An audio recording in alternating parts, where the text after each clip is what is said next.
Good morning बच्चों, मैं B L Agarwal आज आपको इस लेक्चर में conversion of partnership into limited company और एक्विजिशन ऑफ पार्टनरशिप बिजनेस का एक प्रॉब्लम डिस्कस करूंगा, सोल्व करके समझाने का कोशिश करूंगा।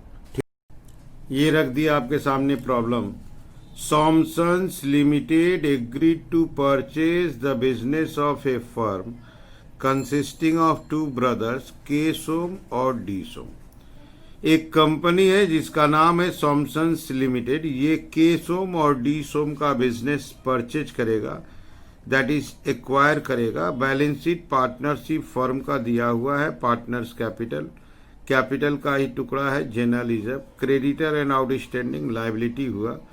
इधर building, machine, furniture, stock, debtor and cash, ये एसेट्स हुआ।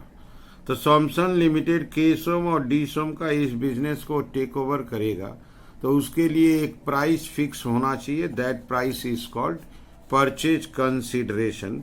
तो यहाँ देखिए लिखा है the company agree to take over the liabilities and all assets. हम सारा assets and liabilities take over कर लेंगे, लेकिन लिखा है with the exception of cash. इसका मतलब कैश टेकन ओवर नहीं होगा। तो एसेट्स की तरफ से ये 5 एसेट्स लेंगे, 2 लायबिलिटी लेंगे, जिसका परचेज प्राइस है 1,80,000। तो 1,80,000 इज परचेज कंसिडरेशन। तो सॉमसन्स लिमिटेड के सोम डी सोम का जो बिजनेस टेक ओवर परचेज कर रहा है, उसका एग्रीड मनी है 1,80,000।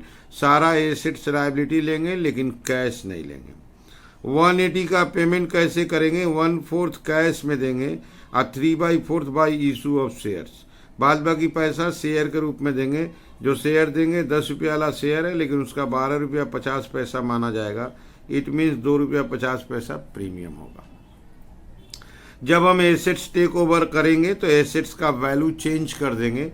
तो उसमें बिल्डिंग का दाम लिया जाएगा 62, plant and machinery 25, furniture 5, stock 58, debtor 50। तो एसेट्स का वैल्यू किसी का इंक्रीज करके दिया है, किसी का डिक्रीज करके दिया है। तो एसेट्स या लायबिलिटी जब लिया जाता है तो एग्रीड वैल्यू पे लिया जाता है। ये बुक वैल्यू है और ये एग्रीड वैल्यू है। जिसका एग्रीड वैल्यू दिया उसके लिए एग्रीड वैल्यू ले लेंगे, और जिसका एग्रीड वैल्यू नहीं दिया उसका बुक वैल्यू ले लेंगे। यहाँ देखिए जर्नल एंट्रीज करने को बोला है। रियली में रिक्वायरमेंट होता है journal entries in the books of company and balance sheet. ठीक है, तो चलिए इसको सोल्व करके देखते हैं। थोड़ा सा वर्किंग कर देते। 1 नंबर परचेज कंसीडरेशन। इस क्वेश्चन में परचेज कंसीडरेशन दिया हुआ है 1,80,000। 2 number discharge of purchase consideration. Purchase consideration का जो पेमेंट है उसको शो करेंगे इन कैश। 1,80,000 जो परचेज कंसीडरेशन है, इसका 1/4 कैश देना है। 1/4 आपका 45,000 होता है इन शेयर। बैलेंस जो बचेगा 1,35,000 ये शेयर में दिया जाएगा। देखिए 180 हो जाएगा। जो शेयर देंगे वो शेयर 12 रुपया 50 पैसा का होगा। 10 रुपया का शेयर है, 2 रुपया 50 पैसा प्रीमियम होगा। तो 1,35,000 को 12.5 से डिवाइड करेंगे तो 10,800 equity share at the rate ₹12.50। तो 10,800 इंटू 12.5 किया जाए तो आपका 1,35,000 आ जाएगा। हम क्या किए, 1,35,000 को 12.5 से डिवाइड किए तो 10,800 शेयर आ गया। तो जब एंट्री करेंगे तो 10 रुपया कैपिटल होगा, 2 रुपया 50 पैसा जो बचा सिक्योरिटी प्रीमियम होगा। ओके, तो सबसे पहले हम लोग को परचेज कंसिडरेशन और उसका डिस्चार्ज का वर्किंग दिखा देना चाहिए। अब चलिए इसका जर्नल एंट्री करके देखते हैं। ये रख दिया आपके सामने जर्नल के लिए format in the books of Somsons limited. सबसे पहले हम लोग बिजनेस परचेज किए हैं, तो business purchase account debit 1,80,000 to, जिससे खरीदे उसका नाम नहीं देगा तो to vendor firm account 1,80,000 being purchase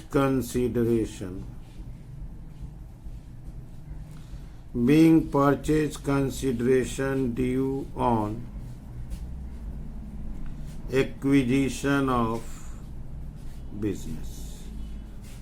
हम लोग एक बिजनेस एक्वायर किए हैं, उस बिजनेस के लिए परचेज कंसिडरेशन फिक्स हुआ है 1,80,000।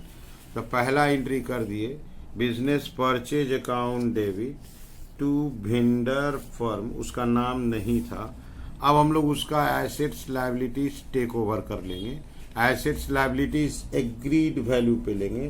तो land and building debit, land and building account debit, land and building का वैल्यू दिया है 62,000। Plant and machinery debit, plant and machinery account debit, plant and machinery का वैल्यू आपका है 25,000। Furniture and fixture debit 5,000, furniture and fixture account debit, इसका value है 5,000। Stock in trade debit 58,000, stock in trade account debit 58,000। Sundry debtor debit 50,000, sundry debtor account debit 50,000। Cash तो लेना नहीं है, तो जो एसेट्स लेना है उसका एग्रीड वैल्यू डेबिट, एक लाइन गैप देके अब लायबिलिटी लाएंगे। To sundry creditors, to sundry creditors account 37,000। To outstanding expenses account, to outstanding expenses account, उसका अमाउंट है 3,000। टू बिजनेस परचेज, हम लोग उसका बिजनेस परचेज किए हैं 180। अगर नीचे डिफरेंस आया तो कैपिटल रिजर्व और ऊपर आया तो गुडविल, ये हो जाएगा आपका 2,20,000। ऊपर वाला प्लस करते हैं 62,000, 25,000, 5,000, 58,000 and 50,000।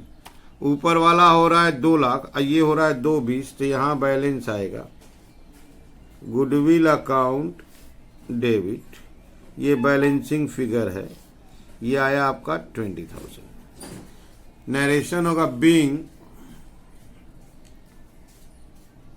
Sundry assets and liabilities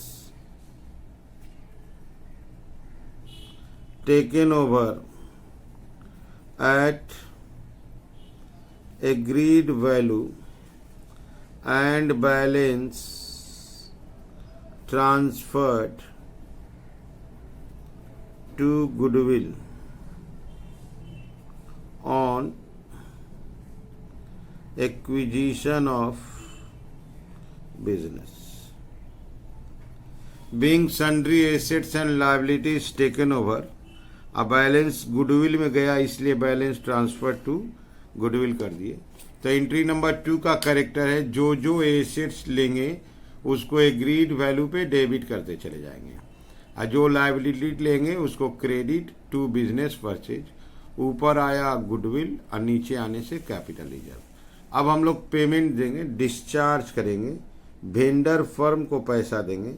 vendor firm account debit वो 1,80,000 था।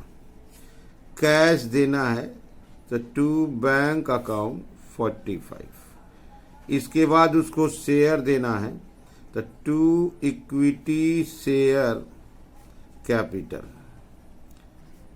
शेयर था आपका 10,810 रुपया के दाम में 1,08,000 और 2 रुपया 50 पैसा प्रीमियम था। To security premium reserve account 10,800 into 2.5 27,000। Okay, तो वेंडर फर्म को पेमेंट दे दिए, इसलिए vendor firm debit to bank to equity share capital being purchase consideration discharged in cash and by issue of 10,800 equity share of rupees 10 each, fully paid up at a premium of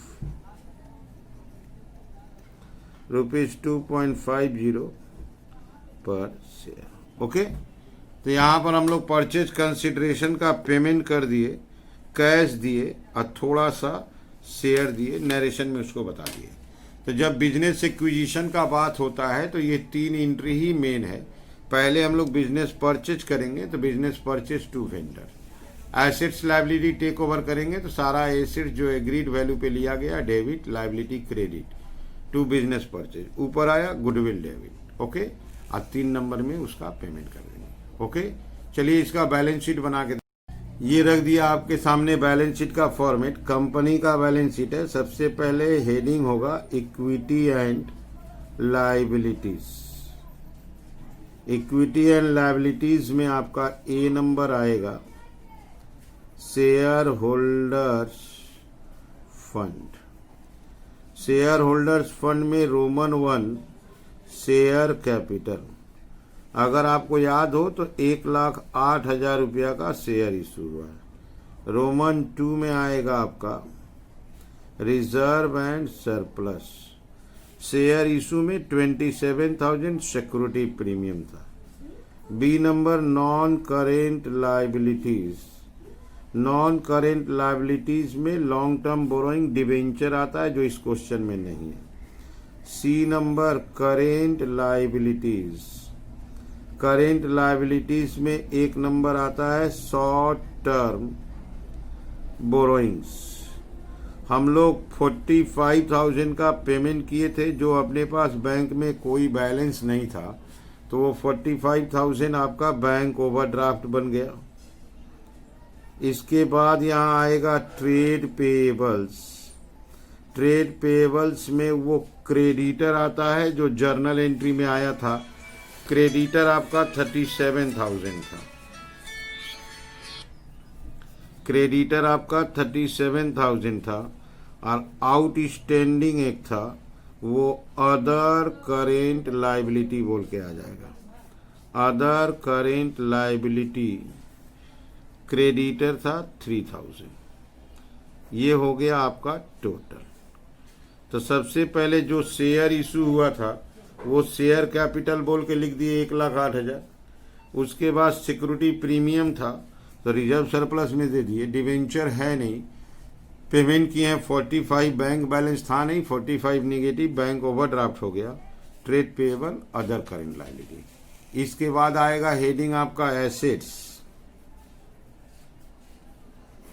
assets में A number non current assets. Non current assets में Roman 1 fixed assets. Fixed asset में आता है tangible. अगर आपको journal entry याद हो तो building, machine, furniture 3 tangible assets था, तीनों मिला दिया जाए तो 92। एंट्री में गुडविल आया था। गुडविल इंटेंजिबल एसेट में होता है 20,000।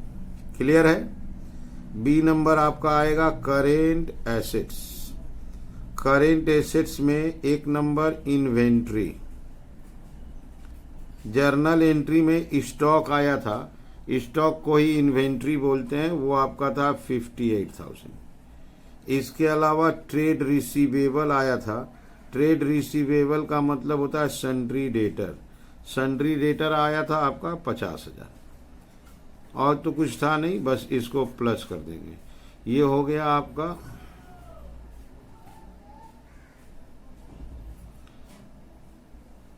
2,20,000। ऊपर चेक करते हैं 2,20 आ रहा है कि नहीं। 35, 80, 40, यस 2,20,000 ये भी आ जा रहा है।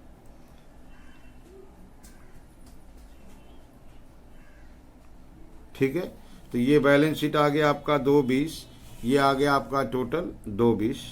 इसका मतलब सही बना है। ठीक है, ये टोटल आ गया 2,20। फिर से आप एक बार बैलेंस शीट को देख लीजिए, फॉर्मेट आप लोग याद कर लीजिएगा। इक्विटी एंड लायबिलिटी में share holder fund, share capital, reserve surplus. Non current liability, current liability. Current liability में creditor, outstanding, bank overdraft, short term borrowing के नाम से। एसेट्स में non current asset, fixed asset, tangible, building, machine, furniture, intangible, goodwill. Current asset में inventory, trade receivable, cash और bank रहता तो यहाँ ले आते। बैंक था, ओवरड्राफ्ट था, शॉर्ट टर्म बोरिंग्स में लेकर चल गए। ठीक है, आप लोग वीडियो को पॉज करके क्वेश्चन को लिखिए, मेरे साथ धीरे धीरे सोल्व कीजिए, देखिए आपको 100% समझ में आ जाएगा। ठीक है, ओके, थैंक यू, बाय।